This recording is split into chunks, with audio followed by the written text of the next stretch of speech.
So I wanted to talk a little bit about Gideon today. Is that all right? If you're like, Gideon, who's that? Well, it's an Old Testament guy, and there's stories and things from his life, I think, that are useful. And I was wise enough to know today that I needed to make sure I had a short sermon. People say, what do you mean? Well, I'm preaching right after the election. There's a Chiefs game at noon. I want to keep, peace in my own household, and all that. I might be, desirable in some level, but I don't know that I can actually overcome all of that. So anyway, we live in a world right now, I think sometimes where people are wrestling with things. There's stuff going on. Anybody know what I'm talking about? Like even the, politics stuff, economic stuff. Some people might be a little bit in a dark place. Anybody know what I'm talking about? It might not be you, but somebody else might be in a spot where they feel a little pressure. Kind of feel like they're under the gun. Is there anybody here today? I mean, you probably don't want to admit that, but I think a lot of us are going through aspects of that. Maybe not the worst moments we've ever been in, but moments where things get a little tight, things get a little challenging. Maybe what we want to do or what we want to see doesn't feel like it's happening. And I think sometimes we have to ask, how do we do this? How do we rise? What do we do when times get hard? What do we do when there's challenges? What do we do when there's a little bit of pressure, when there's a little bit of sense of, maybe I've seen my better days. I'd like to rise up. I'd like to be more. I'd like to do more, but it feels like my legs have been kicked out from under me. Does anybody know what I'm talking about here? No, I know it, man. All you guys have got it going great. Everything's working out perfect for you. You got a bunch of money in the bank. Your wife loves you. Your husband thinks you're amazing. Your kids are so well behaved. Everything just going really super great for you in every way, right? You don't mind paying, $100 to fill up your gas tank. You're all doing good, right? Sometimes there's seasons, there's challenges, and we have to figure out what we're going to do, who we're going to be, and we have to begin to wrestle out what's going on in our own soul. And there's a part of the Bible that kind of goes into that. Some of you may not know this, but if you go back in the Bible, and we're going to turn here in a few minutes to Judges chapter 6.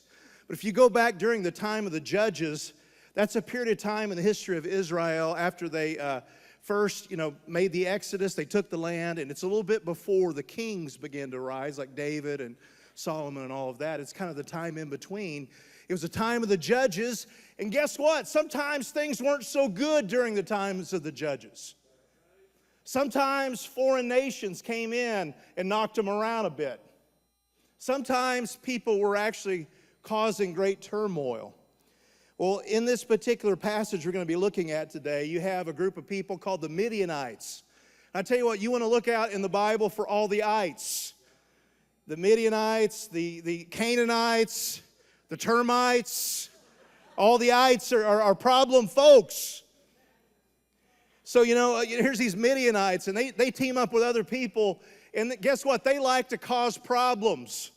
They take, pranks to a higher level. They're like burning down crops, taking their animals, causing all kinds of problems. And in this particular text we're going to be looking at today, the Midianites had been marching in for 7 years, tearing up their crops, taking their food, riding in on camels. I never imagined an army riding in on camels, but I guess they were, Going to look at this text here in just a second. They're cutting up their animals. And in some ways, they're like not even trying to take it. They're just trying to cause havoc, trying to create unrest and challenge. And I want to tell you something today. We live in a world where there's some people and there's some spirits, they're not out to do anything other than just create trouble for you. There's some people in and around your life, their whole goal is just to make you anxious and bothered, upset. You say, well, why are they doing that? They have no good reason other than they're just bad people. Well, why does the demons do that? They're bad. They're evil. There's trouble. I know we're not supposed to say this. I'm supposed to be a pastor and say everybody's so sweet. There's some folks that just aren't sweet. There's some bad folks out there that like to cause trouble, and that's what Israel was dealing with here in this time period. You can look at it with me here, Judges chapter 6, verse 2. It says the Midianites were so cruel that the Israelites made hiding places for themselves in the mountains. That's pretty bad, right? These people are so rotten, I got to go and create a deer stand out in the woods to get away from them. They're making a hiding place for themselves in mountains, caves, and strongholds. Any place that Israel planted the crops, marauders from Midian, Amalek, and the people from the east would attack Israel.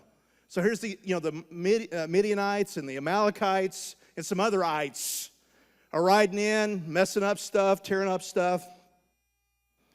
It says here they were camping in the land and destroying the crops as far away as Gaza. They left the Israelites with nothing to eat, taking all their sheep, goats, cattle, and donkeys.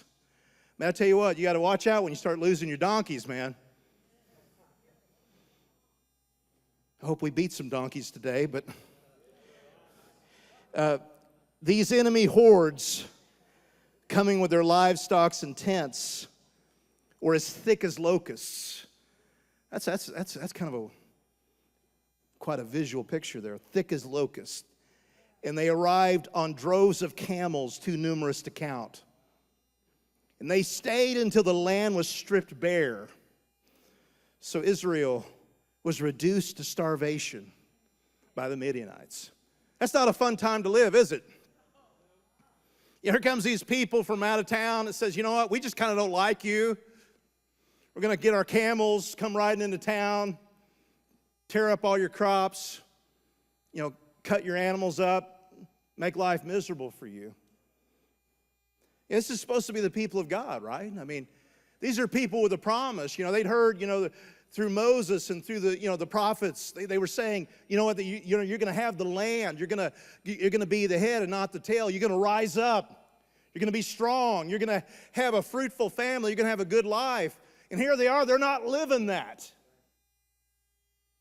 It doesn't mean the promise had died or went away, but sometimes you go through seasons where the enemy kicks up his heels.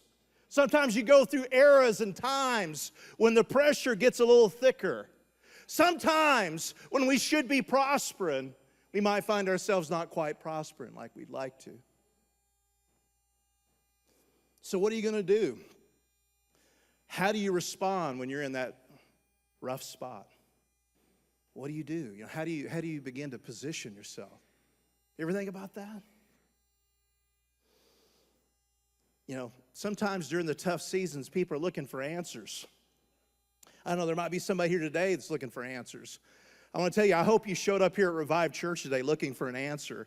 Because I hope on some level that we could give you something, can help you, can give you a direction, can show you the beauty and wonder of Jesus. Before I get back into that story, I want to tell a little bit of a personal story here. I tried to get my wife to come up and tell this story, but she didn't want to. I get it. She'd rather hold a baby and Brooke's baby and all that than get up here in front of all y'all. I get it. But, my wife and I have been married, let's see, I guess 29 years this coming May.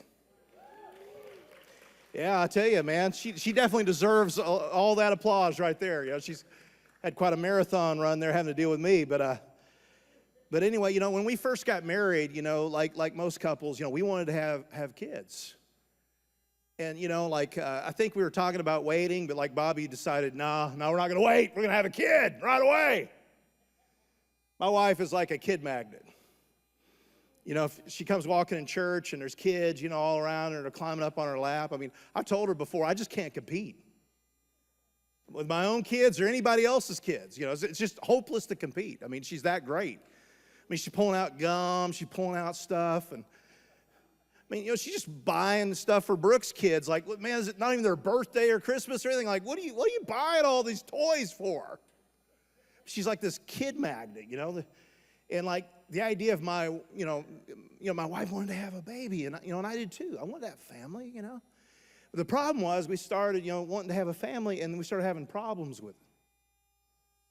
Now, there may be some of you in this room. I know a few of you have had that kind of thing, but man, here's this woman who loves kids. If there's anybody in this house that's been called to serve and take care of kids as my wife.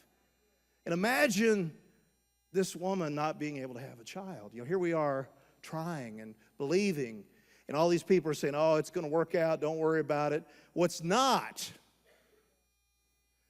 You believe and you expect, and then time begins to go on, and you're like, man, this is not working out. What do you do in those moments? We went to the doctor, tried to get some help from the doctor, and they did some things, and it didn't really help. Nothing changed. I never forget sitting in the doctor's office after a while, and the doctor basically told us that we've done everything we can to help you. There's nothing more we can do. Can you imagine sitting there in that office and hearing those words? I felt like we were under assault. I felt like we were, up against something that we couldn't quite conquer. Anybody here know that kind of feeling? There's pressure, there's moments, there's things coming at you, and it gets very hard.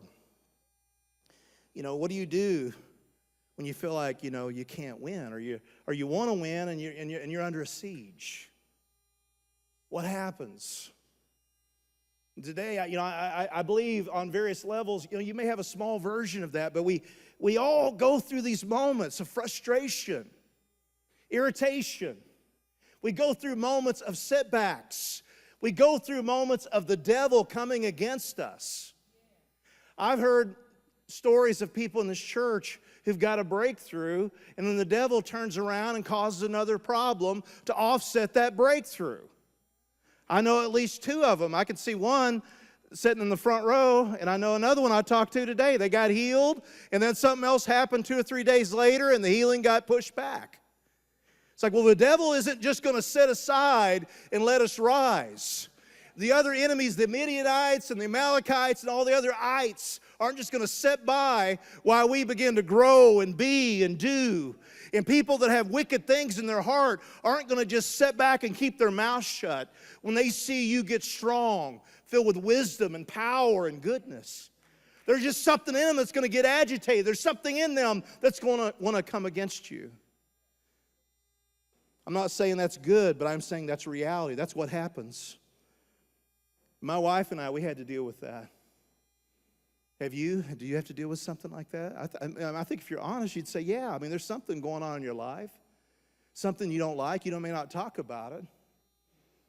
What do we do when we're in the rough spot? What do we do when we feel like we want to rise up, but maybe there's not the opportunity? Well, let's get back into Judges here for a minute, and I'll come back to that story of Bobby and me here in a minute. There's a character here that I was talking about earlier, Gideon. Gideon, is he a special guy? Not really. He's, from one of the smallest tribes in Israel. He, I don't know that he has that much skill. You get the idea. He's never fought anything, never done anything. But here he is. He shows up on the scene. And Gideon is right in the middle of this mess just like everybody else. He's dealing with the pressure. He's dealing with there not being enough food. Things are not the best. And Scripture talks about Judges chapter 6, verse 11. It says this, Gideon, son of Joash, was threshing wheat at the bottom of the winepress to hide the grain from the Midianites. We talk about threshing grain. We don't do that so much here in America here in the 21st century. But, they would harvest the grain and they would thresh it. But usually they would go up on the top of a hill and they'd create like a threshing floor on the top of the hill, and they'd throw the grain up in the air, and the wind would blow the pieces that were not desirable, and then the good pieces would just fall to the ground. So threshing floors were on the top of mountains. They were on the top of hills. They were places where everybody could see what you were doing. There's a problem. If you were doing that at this time, the Midianites would swoop in and take everything you had.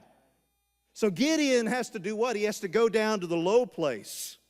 He has to go down to one of the wine presses. This would be like a hole dug in the ground, maybe some rocks put in that hole, and they would go and they would stomp, or they would use different devices to crush the grapes. But it was in a low place, in a hidden place. Sometimes in the middle of trouble, we find ourselves in a hidden place, trying to survive, trying to rise up, trying to find our place. Does anybody know what I'm talking about here today? I believe there's probably a few people in this room who found yourself now trying to thresh grain in the wine press. You're in the wine press trying to find your answers. It's tough. I mean, there's nothing worse than somebody who's been told that they're a king in the kingdom of God that now have to hide in the background. I mean, can you imagine you say, you know what, I've been called to be the head, not the tail. I've been called, the people of Israel have been called to be mighty, to be powerful. And here we are having to hide from these stinky camel riders, Having to hide in the background, hide in your own backyard. I mean, how many of you like to tiptoe around your own household? How many of you like to be frustrated in your own nation, in your own place of being? You can't even speak, can't even move, can't even advance, can't even move forward. How frustrating is that? How, it's just awful. Nobody wants to scurry like rats in the darkness in their own household. That's what Gideon was having to do. But sometimes that's what we're doing too.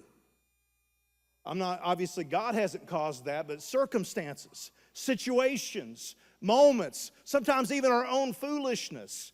And on some level, Israel had done this. They had turned away from God. They had forgotten prayer. They had forgotten what was right, and the enemy came upon them. But here he is, Gideon, trying to figure out how to make things work, trembling in the winepress, trying to just thresh out a little grain for them to eat. And I don't know, from the text, I get the idea maybe enough other people weren't even doing anything. I mean, he's over there trembling and shaking in the shadows. But you know what? In a lot of ways, he's better off than the rest of them because everybody else is just hiding in the holes. They're far away. Gideon's like, I at least got to do something here. Got to figure something out. And I want to say this here today. When we start going through these things, we start trying to find our answer. We're trying to step into our destiny. We're trying to see something of God be unlocked, and we're frustrated in it. We begin to imagine how these breakthroughs come. And today, this is what I come to preach to you today. Sometimes what we imagine and what we think is not how the kingdom of God operates. Because we imagine that God comes to us on the mountaintop. That he comes to us in the hill where the wind is blowing and everything is good. But I want to suggest to you today that God often comes in the hidden places, in the broken places, in the places of duress, challenge, and great problems. See, we keep expecting God to show up in the big, audacious places. But that's not usually how it comes. If you were to study revival history, most of the time revival didn't come in a big explosive moment. It came in little moments, little circumstances. It came with one man or woman who began to travail, one man or woman who trembled on their faces, one man or woman in the darkness saying, you know what, I don't know how I'm going to make it. I don't know how I'm going to survive. I don't know, but all I know is you're my only hope, Lord. All I know is that you're the one who can pull me out of this. You're the one who can rescue me. We keep looking for our mountaintops. We're mad because somebody hadn't given us a mountaintop. We get mad at the church. Come on, where's my mountaintop? I need that mountaintop worship, man. It needs to be just right. It needs to be the newest, latest, best song with just the right arrangement. Oh, yeah. There, I got it. Oh, everybody's wanting their mountaintops. I can preach this because I want mine too, and it's sometimes a wrong attitude.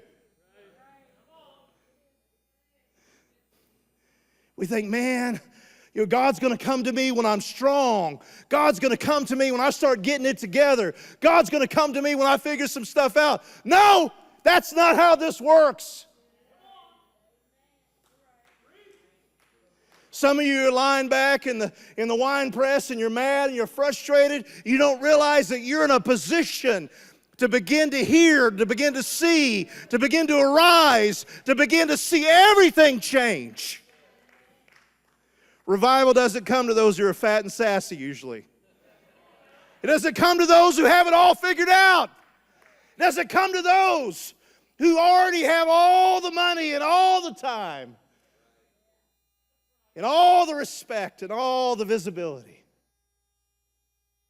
It doesn't come that way. It doesn't work that way. Verse 12 here, it says, the angel of the Lord appeared to Gideon, and he said, mighty warrior. I'm sure Gideon's like, what? Mighty warrior? I'm like trembling grain thresher, not mighty warrior. The Lord is with you. Sir, Gideon replied, if the Lord is with us, why has all this happened to us? It's like you start talking to people today about glory and kingdom and power, and they're like, whoa, have you looked around? Have you bought any gas lately? I mean, have you bought groceries? My fig Newtons I can't even afford. Or, people say stuff like that. I don't eat fig Newtons, but just bad.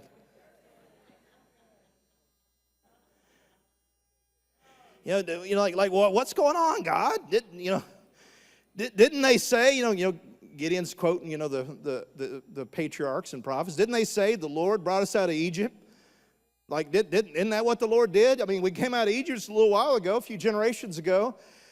But now, he's kind of got wrong thinking here. He says, but now the Lord has abandoned us and handed us over to the Midianites? It's like, what, God would work with an idiot like that? Yeah.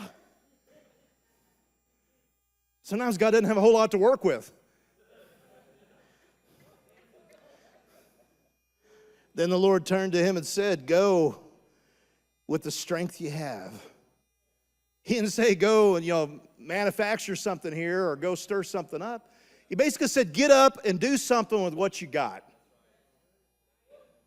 Go with the strength you have and rescue Israel from the Midianites. I'm sending you. Here it is. He's in the wine press, trying to, get this grain going and everything. And like he has no idea, no expectation that there's going to be something of God show up when he's there in that moment. See, so often God shows up in the places and the times when we don't expect. Shows up in the moments maybe of our pain, of our frustration, of our turmoil. He shows up in that place of that great press, of the great challenge. And it would be awful in this house if you're going through something hard or difficult or challenging for you to waste it and not let it help you get where you need to go. It would be awful to not take that angst, that anger, that frustration, and turn it into intercession, to turn it into pleading, to turn it into yearning and longing and expectation for God to break in the middle of your life, your circumstances. The Holy Spirit often meets us the same way He does Gideon. He breaks into our lives when we least expect it. I've had that happen over and over again. I'll never forget, 28 years ago or so, Pastor Steve has just come back from the Brownsville revival, and he went and preached at my little Assembly of God church I was a youth pastor at. This is March 24th, 1996, during the day. And he comes in, and he puts his VHS video in. That's how long ago it was.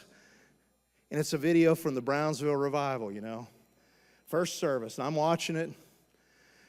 And, and it gets over with, and I watched it, and I'm like, what's the big deal about that? I look over at Pastor Steve, and he's just sitting there absolutely broken before God, almost like a tear in the corner of his eyes. And he doesn't feel any need to explain anything to me because I'm an idiot.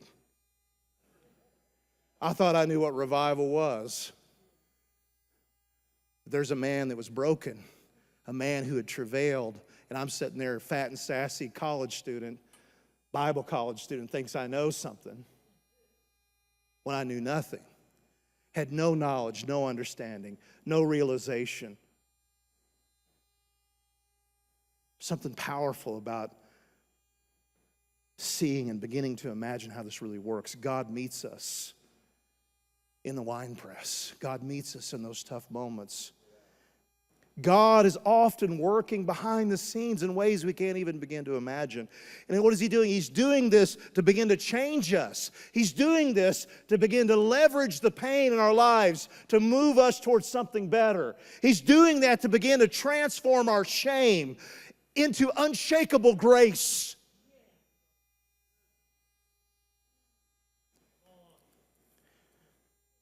God comes to the winepress.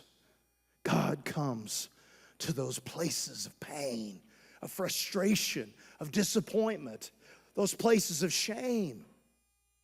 He comes into those moments. I've experienced it so many times. So many times I've got a touch. So many times it's like I realize there's something just so broken or wrong in my life. And I pray and I cry out to God and He comes down. Let me get back to my wife and my story here if I can. It's really more my wife's story than mine, even though it's my story too. But we continued to try to believe God and trust God in the midst of that, and it was hard. It's hard when you want to have babies and you can't. It's hard. And my wife, there was just a hurt in her that I can't even begin to explain. But I want to tell you, the Father of lights, He shows up in the dark places. And I never will forget, we cried and we travailed and we sought the Lord. But one night in one of the services in this church, my wife got bold. My wife was in that place. My wife was in the wine press. And she got down on her face and she climbed forward and she began to just believe and grab hold like the woman of the issue of blood in Luke, expecting and believing. And that night, the power of God shot through her. And 9 months later, my daughter Allison, Grace King, was born.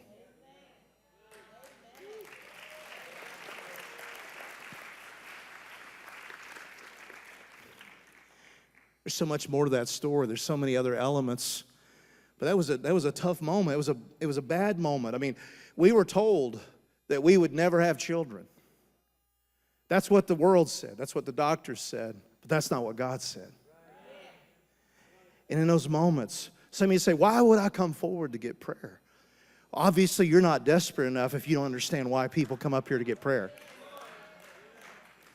Why would I do that? Because I'm telling you, miracles can happen when you begin to seek God, particularly when you come at Him when you're in the wine press, when you come before Him, when you cry out to Him, when you're honest, you're real, you're raw, and you say, I don't have it all figured out. I don't know everything. I don't have what it takes necessarily.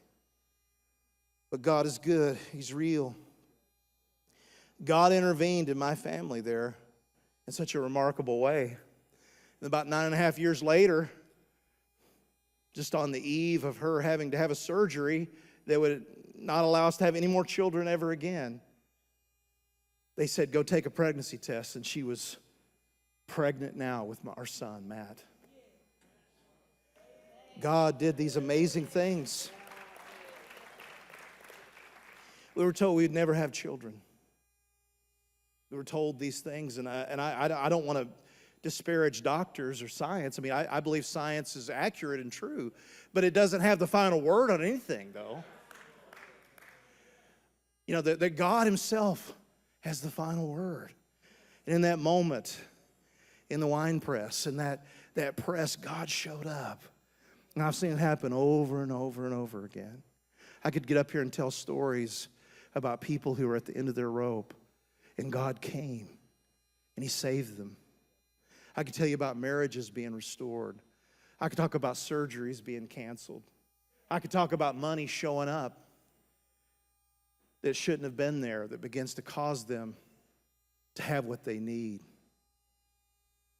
See, I don't know if there's anybody here today who finds themselves in the wine press, finds themselves under the thumb of the Midianites. Someone who's feeling the pressure, maybe feeling spiritually under attack, or feeling like there's something coming at you. I don't know if that's you today. Maybe it is, maybe it isn't. Maybe you're struggling with something to do with your body. Maybe you're wrestling with your finances. Maybe you are in bad shape. I don't know. But I believe there are people in this room who are in the wine press. You're trying to make things work. You're trying to just survive. You're trying to get things working. And maybe it hasn't worked yet. But I want to suggest to you today that God continues to show up right where we are. I want to tell you the good news today. The good news is not that you yet have to go anywhere else. The good news is you can come to God from right where you are right now.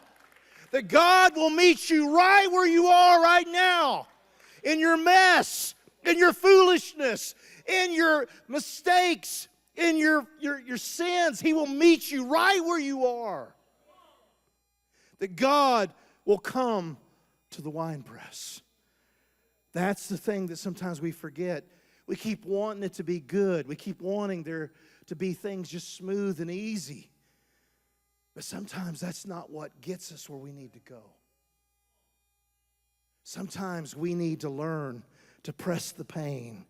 That we need to press the frustration. We need to press into God in spite of all the setbacks. In spite of all the words that have been spoken against us. Sometimes we need to be reminded that God comes to the winepress. Won't you stand up with me?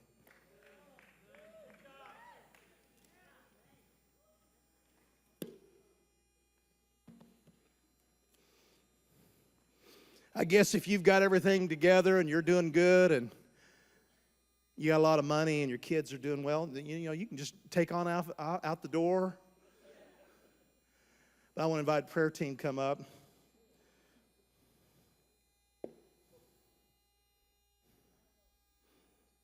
There might be somebody here today that says, you know what, I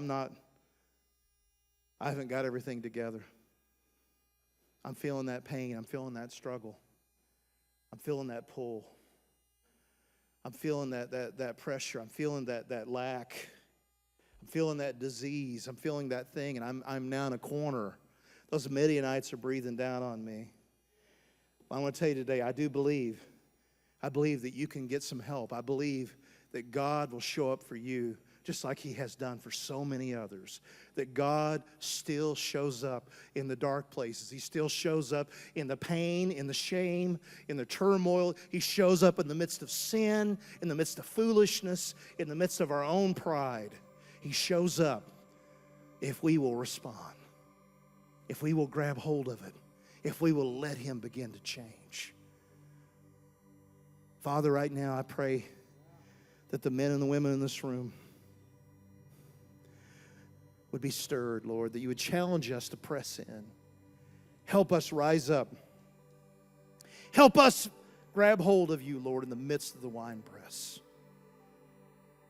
Let it be done in Jesus' mighty name. Amen. Is there anybody here that says, you know what, I want to get some prayer. I need help. I need breakthrough. I need healing. I need salvation. I need deliverance. I need a breakthrough for my money. I need something for my family, for my kids. Is there anybody here today? Let's say, you know what, I want to come down for that. I want to get some prayer. I want to get a touch. Let it be, Lord, right now. Begin to move in this house. Release, restore, bring deliverance, bring hope. Let people be made whole in Jesus' mighty name.